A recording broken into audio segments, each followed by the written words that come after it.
আমাদের বাড়ির একদম ঢোকার সময় এই সামনের দিকে গেটের সামনে একটা গাছ হয়েছে, সেটা হচ্ছে নয়নতারা। আমি প্রথমে দূর থেকে বললাম এটা কিসের চারা হয়েছে, আমি একটু দেখি, সামনে গিয়ে দেখি হ্যাঁ আমার মনে হচ্ছে এটা নয়নতারা। পরে কনফার্ম করলাম হ্যাঁ আসলে এটা তো নয়নতারা। তো সেই অনুসারে আমি এটা নিয়ে নিলাম, যেহেতু একদম ছোট্ট চারা হয়েছে, তো এটা পায়ে পড়লে বা অনেক অজান্তে দেখা যাবে পায়ের চাপায় এটা মরে যাবে। তো আমার মনে হলো যে এটা আমি নিয়ে নিই। এবং এখানে হচ্ছে আর দুইটা চারা বড় হয়েছে, দেখেন একদম ছোট ছোট চারা ছিল, একদম ছোট চারা, একদম বাবু চারা ছিল, সেটা এখন বড় হচ্ছে। এখন এটার সাথে এই চারাটা আমি লাগিয়ে দিচ্ছি। আর অন্যান্য যে আমার নয়নতারা গাছগুলো আছে সেগুলো তো একদম চারায় চারায় পরিপূর্ণ হয়েছে মাশাআল্লাহ। আর এই চারাগুলো বড় হয়ে গেছে 1 মাসের মধ্যে।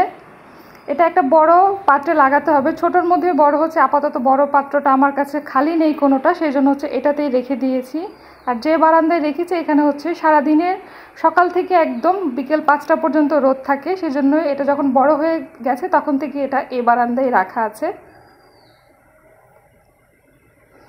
আর আমি যে অন্যান্য চারাগুলো দেখেছি যেগুলো যেহেতু বৃষ্টি, তাই বালুর মধ্যে অনেকগুলোই চারা ফুটেছে, কিন্তু বেশিরভাগই হচ্ছে আগাছা। তো এটার মধ্যে এই চারাটাই আমার চোখে পড়লো, যেটা নয়নতারার। তো লাগিয়ে নিলাম, পরবর্তী এটা কত বড় হলো সেটা অবশ্যই শেয়ার করব। আল্লাহ হাফেজ।